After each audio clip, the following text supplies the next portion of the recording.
오늘 또 이제 잃은 아들에 관한 그 비유의 말씀입니다. 우리 주님께서 사역하시는 그 현장에 죄인들, 세리들 이런 사람들이 말씀을 들으려고 몰려왔어요. 그런데 예수님이 그들을 선대하시고 그들과 함께 식사도 하시고 하는 이런 모습을 보면서 바리새인이라든지 완고한 유대인들은 저 사람이 죄인들을 영접하고 죄인들과 함께 음식을 먹는다 하면서 비방을 하지요. 지금 그런 맥락에서 예수님께서 비유의 말씀을 하셨던 것입니다. 그 가운데 이제 하나가 양 100마리 가운데서 한 마리를 잃었는데 그 잃은 양을 찾기 위해서 애를 쓰고 찾고 난 다음에 기뻐하는 그런 목자의 그 마음을 이야기하면서 하나님께서도 죄인 하나가 회개하여 하나님께로 돌아오면 이렇게 기뻐하신다, 그런 뜻을 전하셨고요. 그리고 또 10드라크마를 가진 여인, 그 당시 문화에서는 이 10드라크마는 결혼 때 그 사랑의 증표로 주는 건데 그 중에 하나를 잃었으니까 얼마나 열심히 여인이 찾겠어요. 그래서 온 집안을 뒤집어 엎으면서 찾아내고 나서는 기뻐하는 그런 여인의 모습을 이야기하면서 하나님께서 이렇게 죄인들이 돌아오는 것을 기뻐하신다, 그런 뜻을 전달하셨고요. 그리고 오늘 지금 읽은 이 탕자 비유로 소위 우리가 그렇게 잘 알고 있죠. 둘째 아들, 정말 아버지 품을 벗어났다가 다시 돌아오게 되는 그 내용을 비유로 말씀해 주신 것입니다. 오늘 그 비유의 내용 전체에서 이 탕자가 둘째 아들이 돌아온 데까지만 오늘 말씀을 전하고 그 다음 부분에 대해서는 다음번에 말씀을 드리도록 합니다. 이것을 우리가 아마 부모님들은 이제 이야기 형식으로 자녀들에게나 누구에게 이야기할 수 있을 거예요. 이 스토리는 우리가 너무 잘 알죠. 해피엔딩입니다. 여기까지 이제 보게 되면 두 아들이 어떤 사람에게 있었는데 그 중에 둘째가 아버지에게 요청을 하죠. 나중에 아버지가 죽게 되면 어차피 내가 물려받을 내 분깃이 있는데 그것을 나에게 달라라고 아주 강력하게 요청을 해서, 그래서 아버지가 하는 수 없이 그 둘째 아들에게 분깃을 줍니다. 그런데 이 둘째 아들이 아버지가 넘겨준 이 분깃, 그 당시는 대부분이 부동산이지 않겠습니까? 그런데 그런 것들을 전부 팔아서 정리하고 현금으로 만든 다음에 며칠이 안 돼서 아주 먼 나라로 가버린 거예요. 아버지하고 완전한 단절을 지금 결심한 거죠. 방해받지 않고 가까운 데 있으면 자꾸 문안도 가야 되고 하니까 아예 그냥 멀리 떨어진 곳으로 먼 나라로 간 겁니다. 그리고 그곳에서 그 돈이 많으니까 허랑방탕한 그런 세월을 보내다가 그 돈이 이제 다 떨어지게 되고 엎친 데 덮친 격으로 거기에 굉장한 그런 흉년이 들게 되니까 그 나라에, 그래서 나중에는 먹고 살기가 너무 힘들어지니까 남의 집에 얹혀 살죠. 어떤 사람에게 붙여 사니, 이것은 정당한 임금을 받고 하는 것이 아니라 먹여만 주십시오 해서, 그래서 유대인이지만 돼지를 치는 것까지 하면서 그렇게 살지요. 그런데 너무 배가 고파서 돼지에게 주는 먹이 가운데서 건더기는 자기가 먹는 이런 비참에까지 굴러 떨어지는 상태입니다. 그러다가 자신의 처지에 대해서 스스로 돌이켜보면서 우리 아버지 집에는 품꾼들도 넉넉하게 먹는데 나는 여기서 이렇게 굶어 죽겠구나. 이제 아버지께로 돌아가자.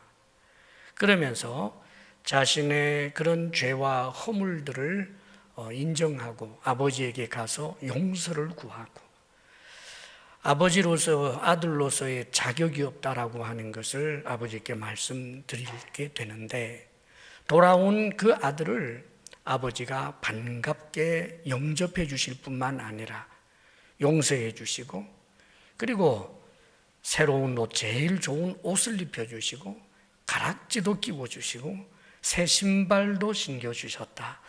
그리고는 양을 잡아서, 살찐 그런 송아지를 잡아서 잔치를 하면서 기뻐하는 그런 내용이 오늘 읽은 우리 본문의 내용입니다. 이 비유의 말씀을 통해서 우리가 몇 가지를 꼭 기억해야 할 말씀들이 있죠. 그 중에 하나는 하나님을 떠남으로 인간은 불행해진다는 것입니다. 여러분, 인간의 불행의 원인이 어디 있는가? 하나님을 떠남으로부터 온 것이고, 하나님을 떠난 인간들에게는 실존적인 비참이 있게 되는 것입니다. 여러분, 성경은 하나님을 떠난 인간, 즉 에덴 동산을 상실하게 된 그 인간들에게 죄와 죽음과 그리고 불평등과 온갖 고통스러운 삶의 비참이 주어지게 되었다라고 하는 것을 성경 앞부분부터 가르쳐 줍니다. 여기 지금 둘째 아들이 아버지 그늘에 있다가 마치 그 권리를 주장하듯이 자신이 받을 그 몫을 달라고, 분깃을 달라고 요청을 해서 가지요. 자기 딴에는 그것을 가지고 어딘가에 가면 삶도 즐길 수 있고, 그것으로 무엇인가를 하게 되면 엄청난 부도 이루고 자유를 만끽하면서 행복하게 살 것으로 생각을 했습니다. 그런데 오늘 주님께서 비유의 말씀을 내주시는 이것은 그렇게 기대했지만 그렇게 되지 않고 엄청난 비참으로 굴러 떨어진 것을 이야기하는 거예요. 사랑하는 여러분, 인간은 도대체 어떤 존재입니까? 인간은 사실은 대단해 보이지만 모든 것을 다 덕보고 살고 있는 존재예요. 사실 그렇습니다, 여러분. 우리가 땅을 딛고 살지만, 숨 쉬고 살지만, 음식을 먹지만, 소화하는 것까지 다 포함해서 이 모든 것은 우리가 스스로 설계해서 내가 만들어 가지고 있는 것은 하나도 없어요. 그런데 하나님을 떠난 인간, 지금 하나님을 떠났다라고 하는 것은 인간들에게 보통 하나님을 인정하지 않으려고 하는 마음들이 있어요. 초월적 존재에 대해서 인정하지 아니하는 그 마음에 하나님 두기를 싫어하는 그 마음이 하나님을 떠난 인간들의 마음이에요. 사실은 과학적이고 논리적인 사고를 하는 사람들, 과학적인 그런 사고를 하는 사람들조차도 이상하게도 단언해서 하나님이 없다 하기를 주저하지 않습니다, 여러분.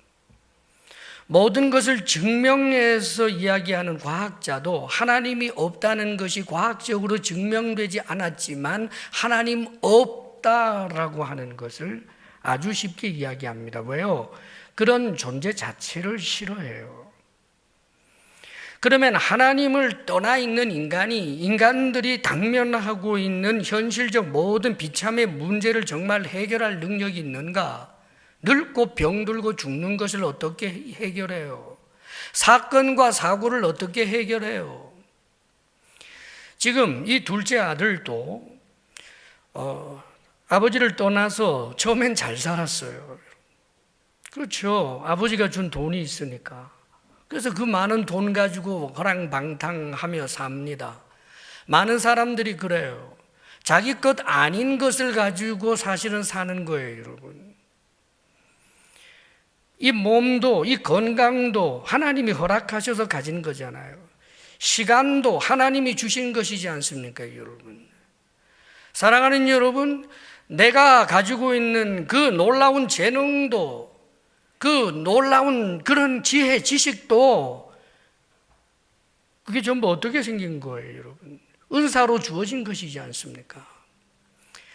이 모든 것들을 자기 것처럼 마구 누리면서 삽니다. 실제로 금수저들도 있지요.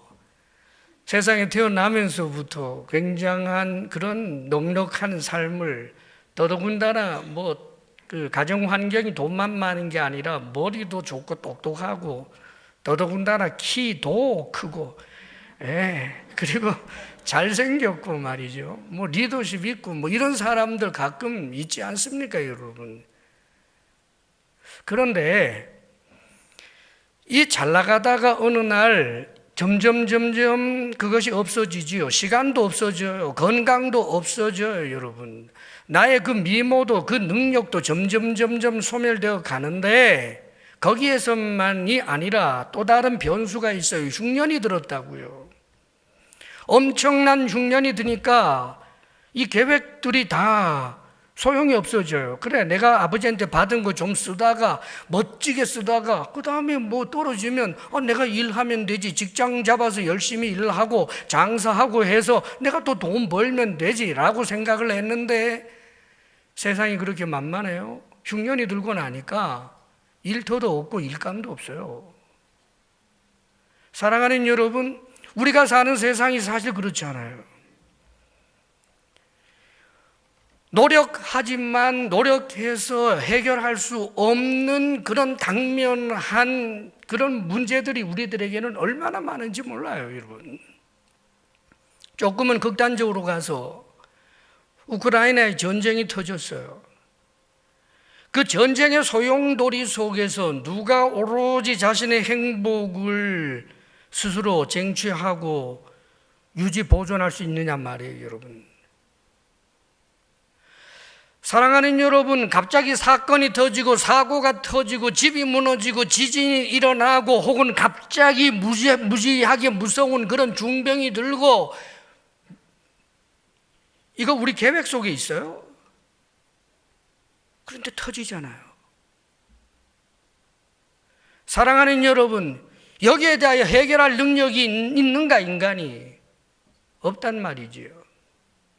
때로는 정말 고생하지 않고 금수저로 태어나서 금수저로 잘 살다가 계속해서 사람들에게 기림을 받고 엄청나게 대단한 사람으로 살다가, 그런데 영원히 살아요? 죽어요.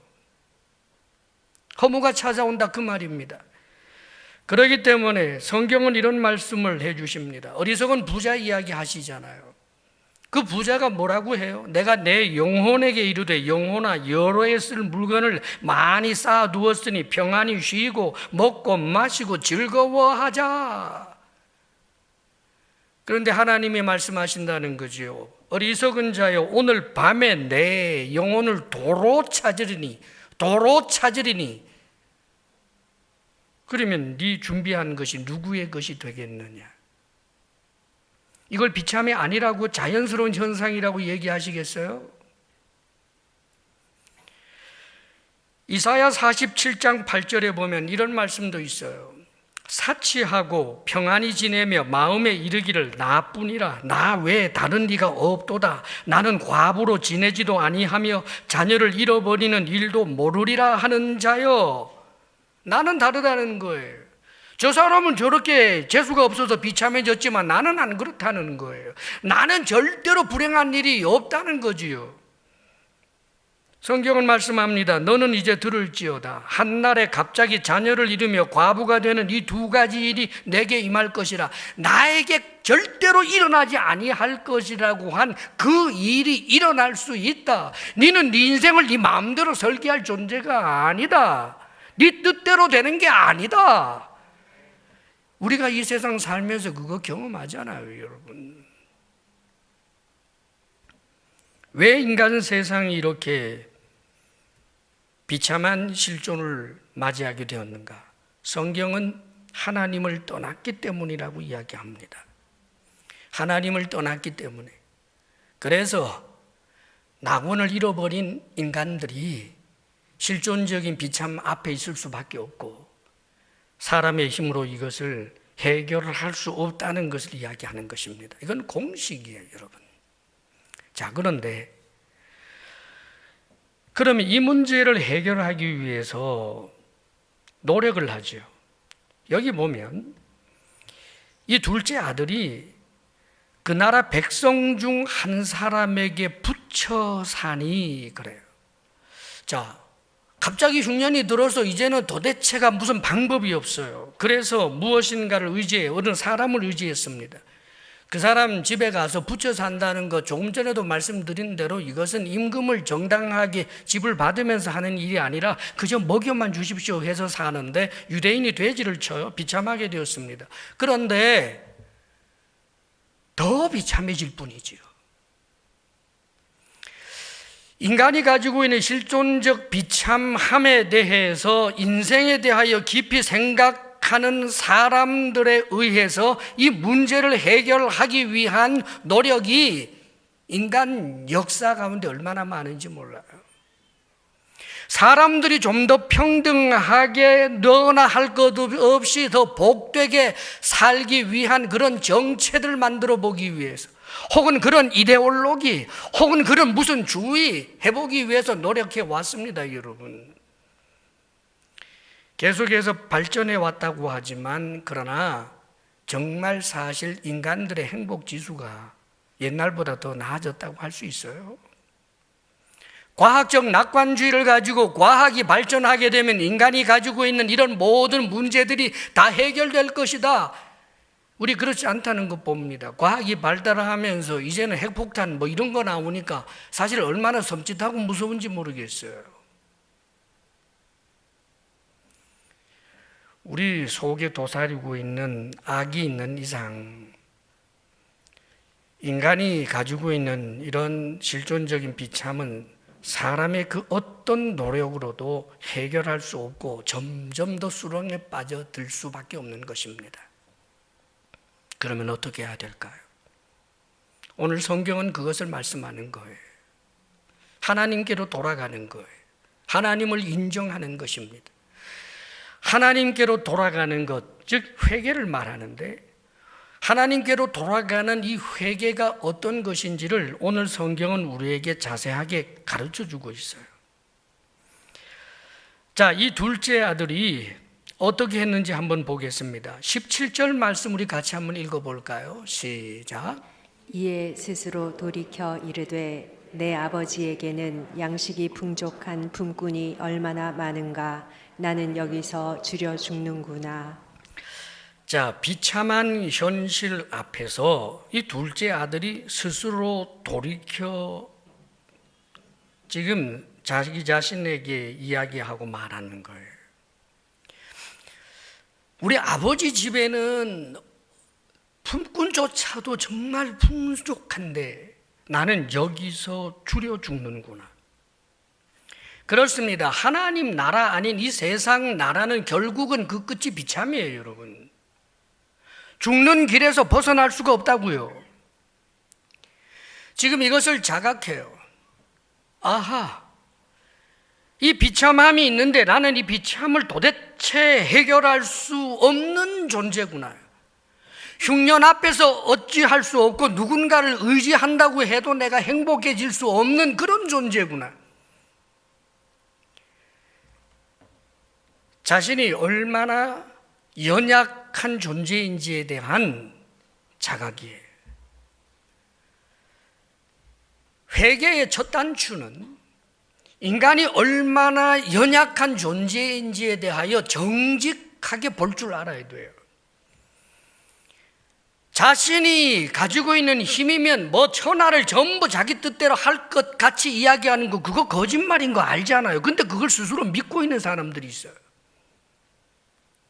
뭘 좀 안다고 해도 우리가 얼마나 알겠습니까, 여러분? 그런데 세상의 모든 이치와 우주의 모든 비밀을 전부 다 알고 있는 것처럼 그렇게 생각을 하면서, 그러나 그 모든 것이 허세에 불과한 것을 알고 초월적 존재가 있어야 된다라고 하는 이 낮은 마음, 이게 꼭 필요해요. 사랑하는 여러분, 성경은 이 마음을 가난한 마음이라고 표현합니다. 심령이 가난한 자는 복이 있나니. 나는 도움을 받아야 하고, 나는 연약하고, 나는 하지 못하는 일이 훨씬 많고, 내 능력과 내 힘으로, 내 마음대로, 내 뜻대로 이 세상을 내가 휘젓고 살 수 있는 존재가 아니구나라고 하는 자각 말입니다.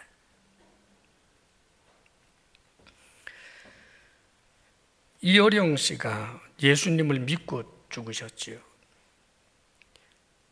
한국의 지성이 아주 영성적 그런 사람으로 그가 변하고 죽었어요. 이어령 씨가 한국의 지성이라고 할 만큼 그는 대단한 지성적 사고를 가지고 모든 것들을 논리적으로 생각하면서 삶의 이유에 대하여 혹은 죽음에 대하여서까지 모든 것에 대한 논리적인 대답, 의미와 가치를 부여할 수 있는 그런 모든 것을 갖추고 있었던 사람입니다, 여러분. 그런데 그 비참의 문제가 사랑하는 자신의 딸에게 닥쳐오게 될 때, 그 딸이 가지고 있는 그 고통의 문제를 아버지로서 엄청난 지성으로서 전혀 해결하는데 무기력하다라고 하는 그 현실을 자각하게 될 때, 그는 그것을 인정하며 신이여, 내 딸이 믿고 있는 하나님이여, 예수여, 불쌍히 여기소서 하고 부르짖게 됩니다. 사랑하는 여러분, 한 가지만 기억합시다. 정직합시다. 정직합시다. 우리가 대단한 존재가 아닙니다, 여러분. 내 하나의 판단으로 해가 서쪽으로에서부터 뜨지 않습니다, 여러분. 내가 한마디 하면 저 우크라이나 사태가 잠재워지지 않습니다, 여러분. 내 아이가 학교에서 왕따를 당하고 있는데 내가 발벗고 나서도 잘 해결되지 않습니다, 여러분. 자신의 연약함에 대하여 인정하고 초월자에 대한 기대를 갖는 것, 이것이 회개하는 첫걸음이 되는 것입니다, 여러분. 그 다음에 이 둘째 아들의 모습을 보게 되면 그는 자신의 죄를 스스로 인정해요. 그가 독백을 해보잖아요. 아버지, 하늘과 아버지께 죄를 지었다라고 내가 가서 이야기하리라. 전략이 아니에요. 정말 그렇게 느끼는 겁니다. 내가 죄를 지었구나. 죄 받아서 내가 이 모양이구나. 사실은 아버지에게, 살아있는 아버지에게 분깃을 요구한다는 것이 그 얼마나 무례하고 죄스러운 짓이에요. 그런데 그 당시에는 그는 이걸 권리처럼 이야기했어요. 우리 인간들이 그래요. 죄를요, 죄라고 인정하지 않고 논리적으로 그것을 싹 깔아 뭉개면서 당당하게 나설 때가 얼마나 많은지 몰라요. 그런데 그건 정직함이 아니었어요. 아버지에게 이래서는 안 된다라고 하는 마음이 이렇게 올라왔지만 집 밟았던 거죠. 그때 이건 권리야. 아버지 죽으면 어차피 내 건데 왜 이러고 앉아 있었어요, 여러분. 그런데 이 비참의 현실에서 자신이 정말 죄를 지었다라고 하는 것을 인정하지요. 사랑하는 여러분, 죄에 대하여 인정함이 회개하는 데 있어서 정말 얼마나 중요한지 몰라요. 우리가 우리 자신을 들여다보면서 정직해야지요. 늘 도덕을 이야기하고 의의를 이야기하고 바름을 이야기하지만 그러나 내가 사실은 얼마나 비도덕적이고 얼마나 비윤리적인지, 내 속에서 요동치고 있는 이 괴물과 탐욕들이 얼마나 득식을 거리고 있는지에 대하여 깊은 이해가 있어야 된다는 말입니다. 자신이 스스로 의롭다라고 여기는 이는 절대로 회개할 수가 없어요. 잘못을 인정하지 아니하는 자가 어떻게 회개할 수가 있겠습니까, 여러분? 이 아들은 자신의 죄를 뼈아프게 후회하고 있고 죄를 인정하고 있습니다. 그 다음에 또 한 가지 보면 이 아들은 자신의 연약함을 인정하는 낮은 마음과 아버지 집에 대하여 소망하는 마음을 가지면서 동시에 자신의 죄됨을 인정하고 그리고 가슴을 치면서 세월을 보냈다라고 되어 있지 않아요. 그건 회개가 아니기 때문입니다. 아, 인간은 참으로 연약한 존재구나, 비참한 존재구나, 나는 죄인이구나 그러면서 그저 가슴만 치면서 살고 있는 것, 그건 회개가 아니에요. 염세주의자지요. 이 아들이 분연히 일어나서 아버지께로 갑니다. 아버지께로 가서 아버지 앞에 자신의 죄를 인정하고 아버지의 은혜와 긍휼을 구하는 거예요. 아버지께로 돌아가지요. 얼마나 힘들었겠어요, 여러분. 생각해 보세요. 아버지 재산을 그렇게 축냈으면 하다못해 반이라도 좀 챙겨가지고 그래서 아버지 좀 벌려고 했는데 이렇게 좀 많이 잃었습니다 이러면서 면이라도 세우고 싶은데 쫄딱 망해가지고 갈 생각이 있겠어요? 그래도 가야지요. 그것 말고는 길이 없으니까. 그리고 가서는 하늘과 아버지께 죄를 지었습니다. 죄를 말씀을 드리면서 이건 용서를 구하는 거지요. 아버지, 제가 잘못했습니다. 이 말 자체가 아버지 앞에는 지금 용서를 구하는 거라고요. 그러면서 은혜를 구하지요. 내가 아들로서 자격이 없고 품꾼의 하나로 봐주십시오. 무슨 뜻입니까? 아들로 대우해 주지 않아도 되니까 아버지 제발 쫓아내지 말아 주십시오. 너 같은 건 내 아들 아니다라고 나를 내치지 말아 주십시오. 이런 의미가 담겨 있는 것 아닙니까? 아버지에게 빌붙어서 살게 해달라고. 저 돼지 죽으로도 배 부를 수 없었던 내가 이제 아버지 집에서 자격이 없지만 아버지 집에서 살면 그래도 굶어 죽는 일 없을 테니까 아버지 나를 좀 불쌍히 여겨주십시오 하는 것 아닙니까? 회개란 이런 거예요. 자신의 연약함을 인정하고 자신의 죄를 인정하고 은혜를 구하는 것, 이것이 회개입니다. 사랑하는 여러분, 죄를 인정하면서도 하나님 앞에 은혜를 구하지 않으면 그것은 회개가 아니에요. 끝까지 하나님 앞에 자신의 자존심을 내세워서 그래서 내가 나를 인정 못하겠다 하여 자결에 이르러 버리는 그런 사람들도 흔하게 있잖아요, 여러분. 회개 아닙니다.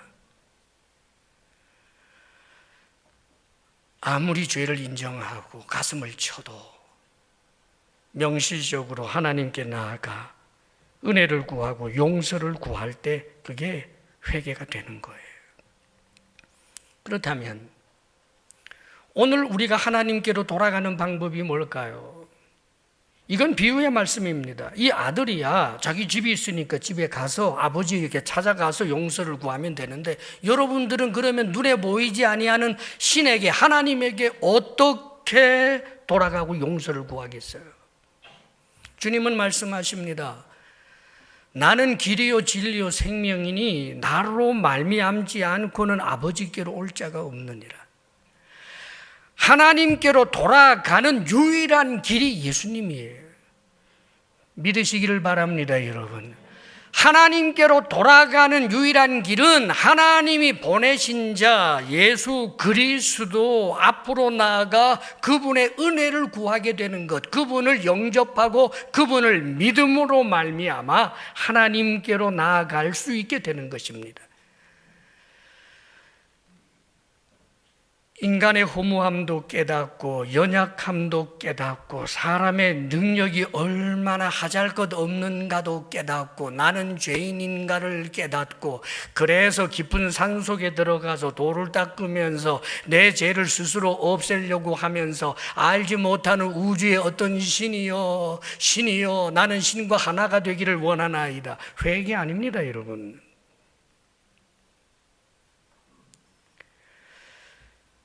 내 죄됨을 깨닫고 고상하고 고상한 그런 윤리적 도덕적인 어떤 경전 그 가르침을 책상 앞에다가 써붙여 놓고 내가 저렇게 살아봐야지 몸부림친다고 해서 하나님께로 돌아가는 게 아니에요, 여러분. 하나님께로 돌아가는 그 길은 예수 그리스도를 믿음으로만 가능한 것입니다. 왜요? 하나님 밖에 신은 없으니까. 하나님이 세상을 창조하셨고 하나님이 인간을 만드셨고 타락한 인간을 다시 되돌릴 수 있는 길도 하나님 편에서 마련하셨습니다. 하나님 이외에 다른 신은 없기 때문입니다. 그러므로 사랑하는 여러분, 아직까지 교회에 다니면서도 예수 그리스도를 인격적으로 인정하고 받아들이기를 주저한 분이 있다면 저는 주의 이름으로 여러분들에게 권합니다. 오늘이라도 골방에 가셔서 여러분 정직해 보려고 하십시오. 여러분이 무엇인가 생각해 보십시오. 티끌 아닙니까? 여러분 잠깐 있다가 없어지는 안개 아닙니까? 내 힘으로는 머리털ok 하나라도 희거나 검게 할 수 없는 그런 존재라는 것 인정할 수 있지 않겠습니까? 그렇다면 그 앞에서 그동안 여러분들에게 전달되어졌던 예수 그리스도 그 이름 앞에 무릎을 꿇고 하나님 앞에 죄됨을 인정하고 용서를 구하고 주님께서 베풀어 주실 은혜를 소원하여 주님, 나를 위하여 죽으신 우리 주 예수 그리스도를 내가 믿나이다라고 고백하시기를 바랍니다. 저는 분명히 말합니다. 그는 하나님께로 돌아온 자, 복된 자가 되는 것입니다. 이 믿음이 여러분들에게 다 있기를 바랍니다. 혹 이 세상의 향락이 좋아서 하나님께서 지워주시는 모든 그런 여러 가지 일들을 마치 무거운 짐처럼 생각하여 믿음에서부터 떠나 있었던 분들이 있다면 다시 권합니다. 반드시 우리 주님께로 돌아올 수 있기를 축복합니다. 자, 그러면 이 돌아온 아들이 받게 된 그 복을 우리가 생각해 봐야 할 것 같습니다. 이 아들이 돌아왔어요. 얼마나 민망하고 부끄러웠겠습니까마는 그래도 돌아왔습니다. 그런데 여러분, 집이 저기 있는데 집 문이 열려 있고 놀랍게도 아버지가 아직까지 거리가 먼데도 불구하고 문 밖을 계속하여 보고 계시던 아버지가 멀리 떨어져 있는 아들 자신을 보고는 그냥 달려오는 거예요. 그리고는 측은히 여겨서 안아주고 입을 맞추고 얼마나 환대를 하는지 몰라요. 사랑하는 여러분, 이분이 누굽니까? 하나님이에요. 세상 아버지 이런 분 찾아보기 어려울걸요. 저 기다리다가 저 멀리서 아들이 나타난 것 같으면 빨리 빗장 잠거라 해놓고 나서 속으로는 조마조마할는지는 몰라도 문 두드리고 또 두드리면 그때 열어주고 들어오면 그래 이놈아 그래 살아보니 살만하더냐 하고 이런저런 좀 혼도 좀 내고 그러고 싶은데 이 보편적인 사람들이 그렇게 하죠. 그런데 여러분 기억하세요. 하나님은, 우리를 향한 하나님의 사랑은 우리의 수준을 아득히 넘어가 있어요, 여러분. 놀랍게도 이분이 누구냐 하면 하나님이라고 말씀하고 있는 겁니다. 지금 예수님께서는 돌아오는 것을 그렇게 기뻐하시고 기다리시는 하나님 말입니다. 이렇게 환대를 해주니까 민망함이 가시고 이 아들 쪽에서 이야기하지요. 내가 아버지와 하늘의 죄를 지었습니다. 나는 아버지의 아들이라고 일컬음 받을 자격도 없습니다. 그렇게 고백하고 있는데, 사랑하는 여러분, 이 용서의 시간이 길지도 않았어요. 이미 용서했어요. 그가 무슨 짓을 했는지에 대하여 조목조목 따지지도 않고, 회초리를 들어서 종아리를 때리지도 않고, 근신 30일이다 뭐 이런 것도 없이 그냥 용서했어요. 사랑하는 여러분, 우리 하나님이 우리를 용서하는 것은 죄를 인정하고 나의 연약함을 인정하고 나를 긍휼히 여기소서, 나를 불쌍히 여기소서 할 때 하나님께서는 무조건적으로 용서하는 분이라는 것을 말씀하고 있는 것입니다, 여러분. 세리의 고백처럼 나는 죄인입니다. 나는 죄인입니다. 나를 긍휼히 여기소서. 주님이 하신 말씀, 이 세리의 기도를 하나님은 들으셨다. 이 세리를 하나님이 받으셨다. 그렇게 예수님 말씀하시지 않습니까? 하나님 앞에서는 진정으로 자신의 죄됨을 인정하고 용서를 구할 때 용서하지 못할 죄가 없습니다, 여러분. 조금 전에 우리가 사도신경으로 우리의 신앙을 고백했습니다만 우리의 죄를 용서하여 주시는 것을 믿는다라고 고백했습니다. 맞습니다, 여러분. 세상 사람들은 이것을 빈정상해하지요. 죄 용서 싫어하는 경우 많습니다, 여러분. 성경을 읽다가 한편 강도가 못된 짓 하며 살다가 죽을 때 돼가지고 십자가에 처량하게 못 박힌 상태에서 예수님에게 당신의 나라에 임할 때 날 좀 기억해 주십시오 라고 했더니 오늘 네가 나와 함께 낙원에 있으리라 한 이 은혜의 말씀을 화를 내는 분들도 있어요. 평생에 못된 짓 했으면 지옥에 쳐넣어야지 무슨 용서해서 낙원에 있게 하느냐.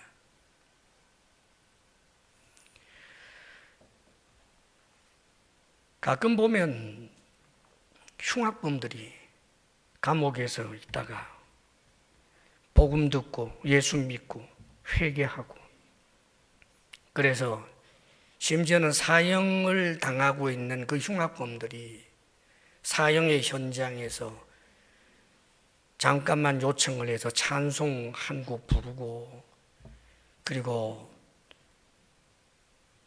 예수님 용서해 주셔서 감사합니다, 감사의 기도를 하고 그렇게 형장의 이슬로 사라지는 그런 경우가 있습니다. 우리에게는 은혜지만 사람들은 내 절에선 내 교회 안 다닌다 하는 사람들 얼마나 많은지 몰라요. 사랑하는 여러분, 착각하지는 마세요. 그가 영웅 아닙니다. 물론 죄를 지으면 이 땅에서 누군가에게 해를 끼치고 못된 일을 했을 때 응당한 이 땅에서 그 대가 지불하게 하는 것, 그것은 하나님의 뜻 가운데 하나예요. 그러나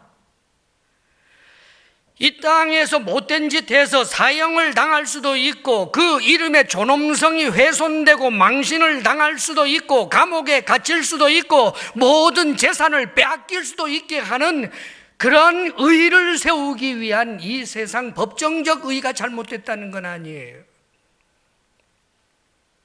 그러나 하나님 앞에 용서받지 못하면 어떻게 되는지 아십니까? 영원한 지옥 형벌이에요. 우리 하나님께서는 그 죄를 인정하는 사람, 그 죄로 인하여 이 땅에서 고통을 겪고, 그러나 그것으로 그 죄 문제가 해결된 게 아닙니다. 그 죄의 문제는 영원한 지옥 형벌인데, 우리 주 예수 그리스도를 통하여 그 죄값을 하나님이 담당하여 주시고 용서하셔서 하나님의 자녀로 삼아주시는 것입니다. 이게 복음입니다. 흉악한 죄인까지도 죄를 인정하고 주님 앞에 용서를 구할 때 용서해 주신 하나님이시기에 나 같은 죄인도 용서받을 수 있고 나같이 비겁한 자도 용서받을 수 있고, 그러므로 이것이 우리에게 복음인 것 아니겠습니까? 그러므로 사랑하는 여러분, 하나님의 용서의 깊이와 넓이와 그 은혜의 깊이와 넓이를 여러분 자신의 수준으로 생각하지 마십시오. 세상은 여러분을 용서하지 못한다고 할지라도 하나님은 용서하실 수 있는 분입니다. 이 사실을 믿고 하나님 앞에 용서를 구하며 믿음으로 살 수 있게 되기를 축복합니다. 여러분, 용서하신 이 아버지가 놀랍게도 새 옷을 입혀줘요. 제일 좋은 옷 말입니다. 이 제일 좋은 옷을 입혀줬다, 어떤 의미일까요? 지금 이 돌아온 아들이 꼴이 뭐겠어요? 아버지 집에 간다고 새 옷 하나 장만하고 입고 왔겠습니까, 여러분? 그 돼지 치면서 묻었던 오물들, 그리고 그 먼 나라에서 걸어오면서 정말 남루해지고 수치스러운 그 몰골인데 제일 좋은 옷을 입혀주셨다라고 하는 것은 그 수치를 가리워주는 것을 말하는 거예요. 요즘으로는 우리 사회에서도 많이 봅니다. 그 과거의 꼬리표라고 하는 것이 얼마나 무서운지를 말입니다. 때로 이 꼬리표는 정말 후회하고 잘못을 인정하고 새롭게 살겠다라고 하는 혹 그런 사람이 있다고 할지라도 적어도 이 꼬리표 잘 안 없어져요. 우리가 하나님 앞에 설 때 하나님이 우리를 용서한다라고 하는 것이 죄의 흔적은 그대로 있는 것을 말하는 게 아닙니다. 너 잊지 말아라. 네가 한 평생에 한 이런 잘못, 이런 잘못, 이런 잘못, 이런 잘못들을 여기에 나열하고 다니면서 저 하나님 집에서 미안해하고 송구스러워하며 설설 기면서 그렇게 살으라고 하는 게 아니에요. 우리가 하나님 앞에 서게 될 때 우리가 이 땅에서 살았던 여러 가지 부끄럽고 수치스러운 삶의 더러운 흔적들이 있을 것입니다. 그러나 그것은 우리 주님께서 가리워 주십니다. 그리스도의 의의 옷으로 말입니다. 예수 그리스도로 옷 입는다라고 말합니다. 예수 그리스도의 그 의로우심의 광채가 우리 속에 있어서 마치 천사처럼 빛나는 존재로, 그렇게 영광스러운 존재로 하나님 앞에 서게 됩니다. 누가 정죄할 수 없습니다. 어느 누구도, 천사조차도 정죄할 수가 없습니다. 죄가 보이는데, 죄의 흔적이 있는데 정죄하지 않는다는 뜻이 아니라 아예 죄의 흔적 자체가 없고 의의 광채만 찬란한 존재가 되는 것, 그것이 예수 믿는 사람에게 주어지는 영광인 것입니다. 그뿐 아니라 가락지를 끼워줬다고 했지요. 이 가락지, 이것은 권위의 회복을 말하는 거예요. 아들로서의 그 권위 회복을 말하는 거지요. 품꾼의 하나로 봐달라고 했지만 아들의 그 명예, 그 영광, 그 권위를 다 회복시켜 주는 거지요. 사랑하는 여러분, 우리가 예수 그리스도를 믿음으로 말미암아 주어지는 것은 예수님이 하나님의 아들인 것처럼 우리는 그분을 머리로 하고 우리가 그의 몸을 이루어 놀랍게도 예수님의 아버지가 나의 아버지가 되고 예수님의 하나님이 나의 하나님이 되는 거예요. 그렇다면 우리가 하나님의 자녀라고 하는 것을 무엇으로 표시할 건가? 성경은 이렇게 말씀해 주고 있습니다. 여러분, 갈라디아 4장 5절에서 7절에 보면 이런 말씀이 있어요. 우리로 아들의 명분을 얻게 하려 하심이라 너희가 아들임으로 하나님이 그 아들의 영을 우리 마음 가운데 보내사 아빠 아버지로 부르게 하셨느니라. 그러므로 내가 이후로는 종이 아니요 아들이니 아들이면 하나님으로 말미암아 유업을 받을 자니라 그럽니다. 사랑하는 여러분, 아들의 영, 즉 성령님이 우리 속에 들어와 계셔요. 가락지가 아니라 성령이 우리 속에 들어와서 우리가 하나님의 아들임을 성령이 증명해 주시는 것입니다, 여러분. 언젠가 우리가 살다가 죽겠지요. 불에 타서 소멸될 수도 있겠고, 혹은 땅에 묻혀서 다 흙이 되어 버릴 수도 있겠습니다. 그러나 우리 안에 계신 성령께서는 우리를 온전히 떠나는 것이 아니라 진토에 불과하고 한 줌의 재가 된 우리를 다시 살려내십니다. 성령이 우리를 살리시고 우리 속에 있는 죄의 그림자 어두운 것들까지 다 걷어내시고 새로운 완전한 피조물이 되어서 하나님 앞에 서게 될 때 내가 하나님의 아들임을 스스로 증명하는 것이 아니라 내 안에 계신 성령님이 우리를 하나님의 아들로 증명케 되는 것입니다.